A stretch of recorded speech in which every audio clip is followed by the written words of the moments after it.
If you guys are tuning in, here, let's get this bad boy recording. Booyah. Alright, so we got podcast recording and we got Insta Live all going at the same time. Welcome to the Miles of Smiles podcast. We're here today with Tanin, Matin. Yes, it local spiritual badass, mindset coach, and intimacy advocate. Tanin and I met through some leadership work that we were doing together, and I really felt compelled to get on the mic with her because I think that she has a ton of value for you guys in terms of the sexual realm and really exploring all the spaces that most of us feel are taboo in our lives and uncomfortable to go in. So, yeah. I love that. Thanks for being here. Yeah, thank you. Stoked to have you.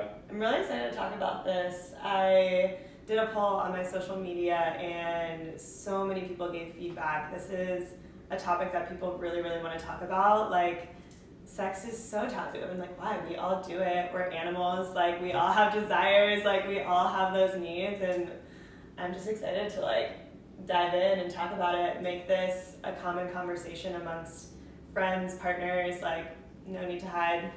Yeah, I think just to be kind of clear on some of the intentions for this discussion for the rest of the podcast is, at the highest level to me, it's to highlight the possibility of how we can be in relationships, especially around sex. Like, just even the fact that her and I as friends can sit here and have this intimate, open, honest conversation is something that I want everyone to strive for in their lives, because I know that for the majority of my life, just even sitting here and getting in on a conversation like this that we're about to embark on is something I could not have handled. There's no way in hell. So true. So true, yeah. I mean, the leadership course that we went through broke through a lot of those insecurities, and I'm here to support people in like breaking past that, because like when you move past your blocks and your fears and you're able to just communicate your truth, like you have a greater sense of connection with yourself, authenticity, emotional freedom, and like that's what we're all striving for, right? Yeah. So emotional freedom of the things you just said there is what lands for me the most. Mm-hmm. And within the context of sexuality in the bedroom, emotional freedom isn't something that I've always had. Not even close. It's something I think I've felt shackled, I've felt like a prisoner, I've felt super inadequate at many points in my life. Like I'm not meeting some sort of standard, some sort of expectation of how things should be. Mm-hmm. And inadequacy, or being inadequate as a man, I think is just a huge common underlying theme that most people can relate to, whether or not they're willing to admit it. Totally. I can so relate to that. I remember when I like first got into sex when I was like 15.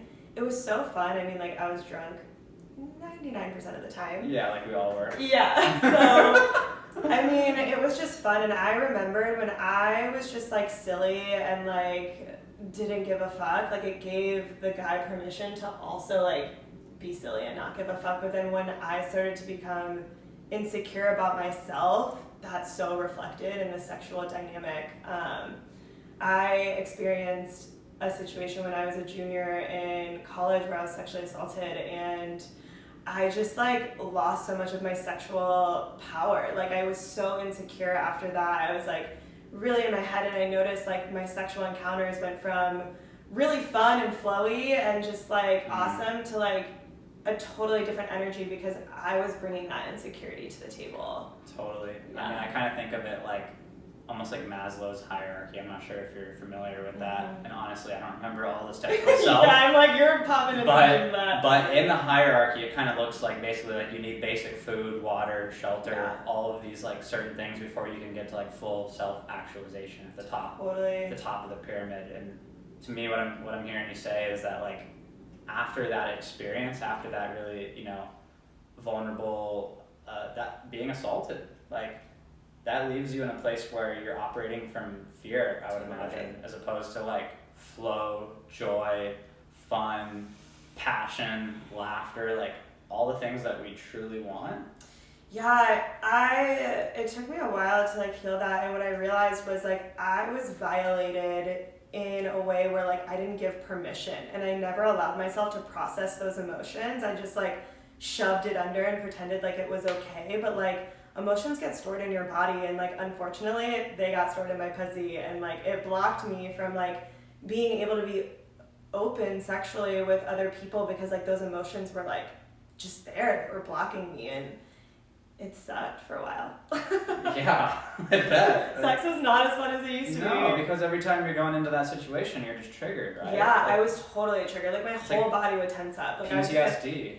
That's exactly what it felt like. Oh. Like I would go into it and like just be so in my head. Like I would be thinking about like, I don't even know, my body like was just holding the trauma. It like, I didn't want it to happen. It was almost like my body was just on this autopilot of shame and trauma, and until I fully processed it, like, did it go away? Like I had to like sit there and like feel into how it made me feel to be violated. And I mean, I'm all about the spiritual woo. I did a lot of cord cutting ceremonies. I put a crystal yoni egg in my vagina. That was great. Highly recommend that. Yes, let's go. Yeah. I'm not really for or against, but it sounds pretty. I'm kind of curious to learn more. Yeah. About the crystals? Yeah. Mm-hmm. Is that like gonna clear things or what? So there's different ones. One of them is rose quartz, which I highly recommend starting with that one because it's all about self-love. So when you put that in your vagina, like every time I have it in, people are like, you're glowing. Like you look so good. I'm like, you don't even know what's going on. Let's go. So highly recommend starting with that. If you've experienced sexual trauma, black obsidian like clears that out of your aura, but I don't recommend starting with it. It's pretty intense. Yeah. It'll like bring up the wounds, and so yeah, I would recommend giving yourself like a full day to just like process, get some ice cream, all the comfort foods. Like that's what I did for myself, and just like some Disney movies. So whatever floats your boat. But yeah, like it just brings things up. And then jade, if you're looking to like bring abundance in your life, that one's great for that. Totally. Mm-hmm. Well, I want to acknowledge you for just being willing to get on the mic with me, be vulnerable, be real about, you know, your experience.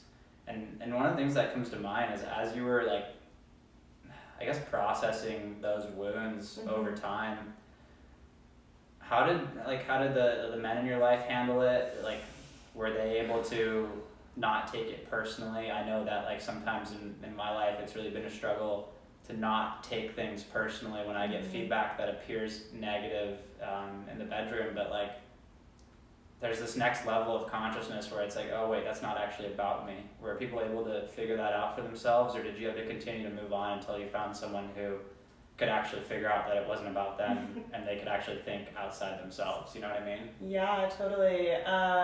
Unfortunately, I was in a relationship, and I feel like I would communicate, he knew what happened, but like in that situation, I mean, the relationship didn't work out because a lot of times he was so focused on himself, he couldn't even think about me, and then it kind of turned into blame towards me that like I was inadequate because I was healing trauma, and I'm like, honestly, F you, dude, like, I'm going through some shit, if you can't hold space for me, like, I will find someone who will. So yeah, some men can't handle it, they can't hold that space, they like don't know. And there's, you know, that was a unique situation where I feel like he was just so like, I have these needs that need to be met and you're not meeting them. And I'm like, all right, well, I'm sorry. Like, and I was like I had just processed a lot of these emotions. I mean, you were definitely part of that journey. So you know that was like within the recent 2 months. And I was really open about it with my partner, and it just like, didn't end up working out because like I didn't feel safe. Like it goes back to that whole Maslow's hierarchy. Like you gotta feel safe in order to allow yourself to surrender your body to that person, especially if you've gone through trauma. And if your man can't hold space for you, then just know that there is someone that will. Yeah, guys, take note, patience, and when you find yourself triggered, or frustrated, I highly recommend taking that anger or that self-consciousness that you're feeling and shifting it to curiosity. And not about you, about her. What's going on for her? What's coming up for her? Because, dude, it has nothing to do with you. Like, literally nothing. Like, yeah, you might be in that moment with her, and in that way, yeah, on some very basic level, it has to do with you because you're there. But if you can get outside of yourself, that's like when you're going to allow for that to progress further and to promote healing for somebody else. Totally. Like, if you're able to hold space, like, I feel like if my partner was able to hold space for me in that way and, like, be curious and, like, allow me to have that space to just talk about it, I would have healed so much faster. But I didn't have that. And fortunately, like, I had so many girlfriends. Like, the more you speak about that shame to people, it doesn't matter if it's your partner, it can be a girlfriend, it can be a guy friend. Like, the more you speak about it, the less it has control over you. You are literally free from that. Yeah. So yeah, even like you holding space for me as a friend, for me to process that was incredible. Totally. So thank you. Yeah, always. Always down. I think one of the things that links into really well is the reason people can't hold space usually is because they're afraid of feedback. They're afraid of being wrong. Of being judged, of not meeting expectations, kind of like what we started off in the beginning, that whole inadequacy concept. And when people learn to be not only open to feedback in their life, but hungry for it, especially in the context of intimacy, like, it just creates endless possibility. Like endless possibility for growth, for learning about yourself. And also, like, for me, when I started to become open to feedback was when I became just so much more connected with partners. It's like, oh, that's not working? Cool. Like, great. Like, instead of taking it personally and getting triggered and being like, oh my god, like, I suck. Man, dude, like, this chick hates me. Like, I'm fucking awful. Like, and we don't think that way, by the way. Like, you make a mistake. Like, it's not what's going on through our heads. Yeah, like, sex is not the World Series of baseball or, like, the Super Bowl. Like, luckily there's another round. Like, it's probably in 15 minutes. So, like, there's not this scarcity mindset where, like... Totally, there's so much abundance around. Like, let's fucking go. There's so much to be had. I just imagine if those people, especially during all that processing, were willing to handle feedback in a way that was neutral, it would have been much, much easier. I personally, like, love feedback. I feel like I got really, really good at blowjobs because of it. Yeah. You know? Like, when I started with, like, giving blowjobs, I had no idea what I was doing. Like, I'm just like, oh, there's a dick. Like, here's my mouth. Sorry. Like, okay. Help. But feedback just, it's different for every single person. Every single person, like, has different fantasies, different things. It's like getting to know them. Totally. And, you know, like, if you get in your head that, like, every single girl is the same, and because this works for one girl, it's gonna work for another. Yeah, like, there's no special recipe. Yeah. Yeah, you better learn to be flexible, guys. Yeah. Adapt to the environment. Yes. It's all about that. 100%. And it's all, like, also, by being able to receive feedback, you create a safe space for communication. Because, like, if I try and communicate my needs to you and then you're, like, taking it super personally, getting mad at me or getting upset, then, like, now I'm scared to communicate my needs, and that may show up in other areas of the relationship, not just in the bedroom. Totally. You've just, like, in that example, if I was not open to that feedback, I've set the standard moving forward for how things are going to be. Like, I've instilled this level of anxiety around actually expressing what you need, what you want, and what you desire, which is just a recipe for a lot of unnecessary stress and frustration. Like, and I feel like you said this earlier, it's like, even if you're just, like, saying, like, I feel insecure right now, like, I don't even know what I'm feeling from this feedback, just, like, even being real with what you're feeling, you don't have to be strong. Like, you can be honest and be like, okay, this makes me kind of uncomfortable. Yeah. And just, like, talk through that. yeah, being willing to admit that you're uncomfortable as a guy and as a girl. I think as a guy, we have like a lot of stories around like we always have to be comfortable. Like we're strong. Like dude, I got like big arms. I'm strong. I'm comfortable. Like I'm a bro. Like we get to let that shit go. Oh my it's god. Yeah, girls don't like that. They No. don't like the like hard exterior that we put on. Like we just want to know what's up for you. Yeah. Like that's literally the hottest thing you can do.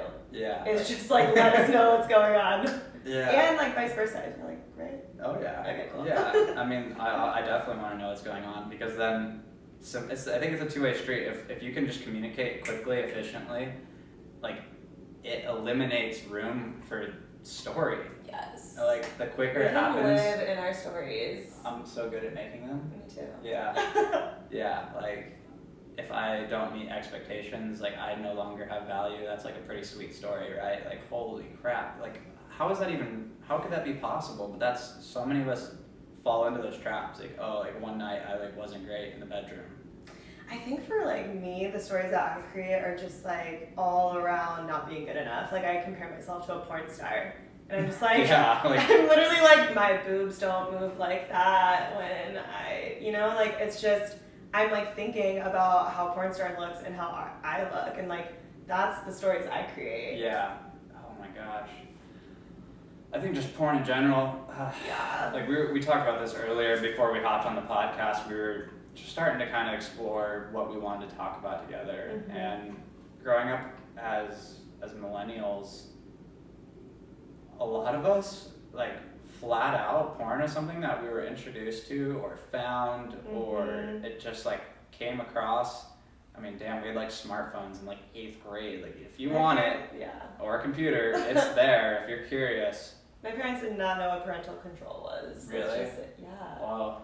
I mean, I don't know if mine used it. They probably knew, but I don't think they like thought it would do anything. Yeah. They're like, if he wants to find like fireworks and like photos of nude women, he's gonna find it. I Like, actually remember one of my good friends got suspended in 7th grade because he like pulled up porn in class. It was just like, in class, like Yeah. you couldn't even go into the bathroom. no, I don't even know what was happening, but Maybe it was like a tabby left open. And, like, casual, yeah, just he's in like, the oops. bathroom.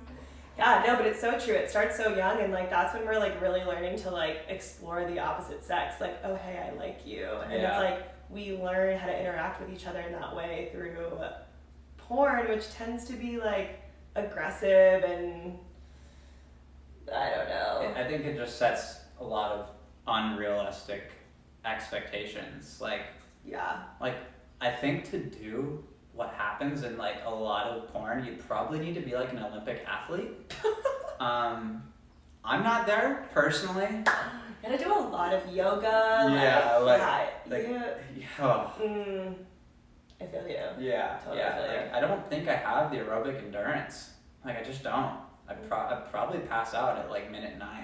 Alright, well, it sounds like we need to go running together. Yeah. Yeah, we might need to go for a jog. Yeah. But it's just like so true. Like, I just feel like with porn, from what I've heard, I don't even know where I heard this, but like, they're on drugs, they're fucked up, like, they're doing what they gotta do to like look a certain way, Totally. and it's not real. Like, it's just not reality. Yeah, I mean, it was their reality. Yeah. It was on the video, but it's not necessarily going to be our reality. Yeah. And I think porn is so fixated around just simply the end game. Like, we finished. Wahoo, it's done. Like, that's all it's about is just finishing, as opposed to, like, actually enjoying each other, being in flow, being in a space of genuine curiosity and having fun. Like, yeah.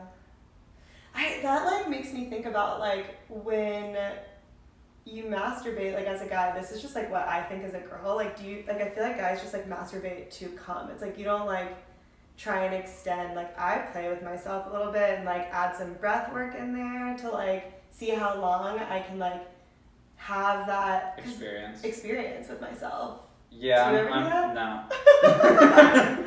No, Yeah. definitely not. Yeah. Yeah, I wonder how that's that, a like, means to an affects- end. Yeah. Yeah, that's usually a means to an end. Not that it couldn't be, but it usually is. Yeah. I mean, I feel like that's most people. It's like, all right, I'm feeling a little horny. Like, damn, I need to solve this problem. Yeah. It's like we make it into an issue almost. Yeah. Like where it's like this, I gotta get this fixed. Gotta get this done. Yeah, it's almost like a drug. Or a task, like a checklist. It's Oh degraded. my It's degraded to that point. Yeah. Seriously. Oh. It's just like a need. I gotta like hit that need, just like eating food. Yeah. I mean, I'm usually pretty hungry. So, anyways, something that really lands for me that I like we get to start this conversation, and I don't know, it's probably already been started, but is like responsibility, or whose responsibility is it for an orgasm? Let's get into this, ladies. Yeah, and Yeah, gentlemen. Gentlemen. Yeah, like, is it my responsibility for her orgasm, or is it her responsibility for mine, or somewhere in the middle? Like, where do you fall on that spectrum? I feel like it is so important to be attentive to your partner and like how he's feeling. Like obviously if he's making noises where it looks like he's in pain, like fix that. But like but like be attentive to your partner, but also like from my experience, there was a time where like I was so connected and I'm like on that journey back to fully connecting with my pussy, but like I knew exactly what would make me feel good. So like I could be with any guy and I could orgasm. It didn't really matter because like I was in control of like your body, my body and how it felt, and like I was so deeply connected to like my breath and the moment and everything that it just like was so easy, and like I took responsibility for my orgasm. And you know, after my trauma, like I realized I like emotionally shut down. Like you can like numb yourself if you experience something like that where it's like you can't even feel. So I'm on that journey back to like where I was in my peak days, like back when I was a kid. Back when I was a kid. Yeah. Orgasms all day. But like, yeah, I think it is in part like your responsibility to make sure you're doing your Kegels, ladies. Masturbate. Like feel it into what feels good for you so you can teach the guy. Like he's not gonna know your body better than you. It's like I'm no rocket scientist. Yeah. Yeah. Yeah. Yeah. Like I'm pretty smart, but like not anywhere near that level. That's if she doesn't know herself, then like I'm just 12 steps behind. Yeah. Like, and it boils back to communication. Exactly. Like being able to communicate your needs from a place of like love, not being like, oh, you're doing this wrong, like do it like this, but no, that doesn't really work well for me. Like, okay, let's try this. Cool. Yeah. What's next? Let's explore, like making it exploratory, and like what you're saying about curiosity, making it fun instead of like they're wrong and like this what they're doing is wrong. Yeah, like if you're gonna castrate a guy for like him not meeting your needs in a given moment, like then he's just gonna be like on edge and on just loads of anxiety the whole time, worried about not meeting some target. Right. Like it's a quarterly earnings report, you know? Like if you can just be like coming from like feedback from a place of love, like oh no, I see like possibility in this situation for being like way better and way more fun, and like more fun for both of us. So like, let's do this.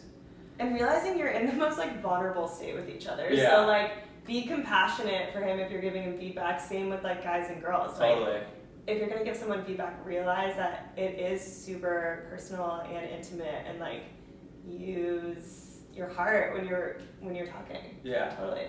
Yeah.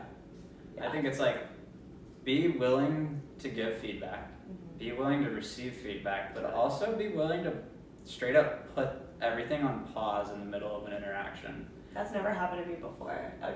That's interesting. Yeah, like that's something that I'm so willing to do, and to me it's like if you're willing to hit pause and just step back, like a lot of people in intimate situations get really uncomfortable at points, but they never acknowledge it, they never clear it, and then it's like they're just hanging on to some level of anxiety, some level of discomfort that's like not fun. It just fucking sucks flat out.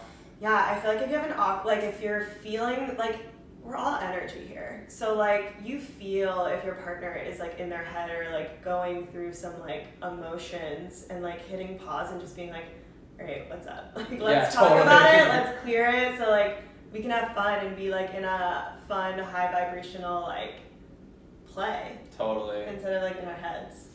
I think what gives part of what gives permission for that like willingness to step back is like losing attachment to outcome. Mm-hmm. Like if you're so set on the agenda of where this interaction is going to go, and this probably expands far beyond just this scope, but if you're so set on where a certain interaction is going to go, then you're not willing to be flexible. And when you're not willing to be flexible, it really makes things rigid, uncomfortable, and like, oh man, like we're on this agenda, like I can't deviate from it or I'm gonna ruin the moment. Oh my gosh, an agenda for sex sounds miserable. Yeah. Like a checklist. Yeah, it's like, all right, we did foreplay, now it's like time for this. Like, you got it like blocked into your Google Calendar. like 15 minutes, like interval. Yeah. All right, the alarm's off. Now we switch to the next. Can you imagine that shit? Like an alarm goes off at minute 10. Next. Honestly, type A people, I wouldn't put it past. Yeah, and anything's possible. Yeah, but going back to what you were saying about expectations, there's this book called The Mastery of Love by Don Miguel Ruiz, and he talks all about like unconditional love has no expectations, and like when you're in that place of unconditional love in your life, not just like with sex, but like in any state of life, like you don't have expectations. Everything just flows. Yeah. You know, it's effortless. Yeah. Because you're not up here. Totally. Yeah. Sorry, I'm getting sidetracked with that. No, that's not too sidetracked. Yeah. I see what you're saying. Mm-hmm. Letting go of attachment to expectations in life is almost always a win. And that's not to say that you don't want something fun to happen or like something great to happen, but it's like letting go of how things have to happen as opposed to like I still probably have some law of attraction yeah. too. Like if you want an orgasm, throw that out there and then release the how. Yeah, like I don't care how it happens. Like I just want it. Yeah. I'm just gonna let it flow until I feel it. Yeah. Mm. Beautiful. Yeah. So. Let's see. We had a few other points that we thought would be fun to bring up with you guys and share. We really did a little bit of what we would call some market research previous to having this discussion, and so many people were like giving feedback and questions, which we're both super stoked on. Amazing. A lot of them were really deep, and we just wanted to like start with some of like the lighter subjects and getting into like the deeper things later, but role reversal. Hey, let's go. Yeah, next courtesy of I'm not gonna call out. We had a lot, but somebody brought up role reversal, so let's go into it. And here we go. My feels about it. Mm-hmm. Role reversal. Let me just explain what that means. So that's like not necessarily like having a role, like where the guy is doing a certain thing and the girl's doing a certain thing. It's just like being totally open. Like to me, role reversal just means like usually there's typical patterns that are going on within like a given couple, and like being willing to like completely flip those on their head. Mm-hmm. That's role reversal to me. Yeah, like having a girl dominate a man, because typically the standard is the other way around. Yeah. Yeah, men need to surrender too. Yeah, that's not easy. Yeah. That's totally not easy. I think like the willingness to let like a woman lead at points in life like takes a lot of confidence and a lot of trust in yourself and knowing yourself to be willing to do that. And also trust in the girl that you're with. Like if you don't have that trust, then there's no way you're gonna have that possibility. But honestly, I think that goes two-way street. Trust is everything. Yeah. I feel like like without it, how are you how? Like why are you having sex? Yeah. But I think a lot of people do that. They do enter a sexual relationship with someone that they don't trust, and then that can lead to trauma. Totally. Yeah. I don't know if you've ever experienced that, but I know that I've been really drunk and like ended up in a sexual encounter with someone that I'm like, what am I doing right now? But like the trust wasn't there, and then like that came with a lot of sexual shame. Totally. Yeah. Yeah, I think back in college, I as well had moments where it's just like, you're inebriated and you're just like, you coming to realization after, you're like, what, like, why? Why did I do that? That made no sense at all. Also, like, not holding on to that shame, because that's just going to block your ability to be intimate sexually in the future. Like with whoever's next. Yeah, exactly. Yeah. Just be like, I made that decision, own it, and like talk about it with friends, talk about it with other partners, whoever you feel safe with, but like have that conversation. Totally. The Yeah. willingness to forgive yourself. Yeah. That's a huge, huge skill. What do we got? What's the time? It's 5:57. Okay. Okay. Yeah. Well, I think that just about wraps up Yeah. We're feeling that. what we had for today. Yeah. We both get to go off to a beautiful bonfire on this lovely Encinitas evening, but Totally. really appreciate you guys tuning in. We'll kind of take a look at the feedback, take more questions on this general topic, and Yeah. What else do you guys want to talk about? Yeah. We're for it. let's go. Do you see this background? Like, I just want you guys to see this beautiful wall. Yeah, it's pretty nice. It's made of wood. Yeah. Yeah. Oh, that's good. It's so good. So good. Mm. All right, guys. Hey, we honestly really appreciate everybody tuning in to Miles of Smiles. Super fun to get on the mic with you today. Thank you so much for inviting me. I really enjoyed this. I just encourage people to have these conversations. Like, do it. Yeah. Stretch. Get outside your comfort Stretch, zone. yeah. This weekend, like, just bring it up while you're out with your friends. Like, let's talk about sex. Let's do it. Let's get real, guys. All right. Peace out. Miles of Smiles.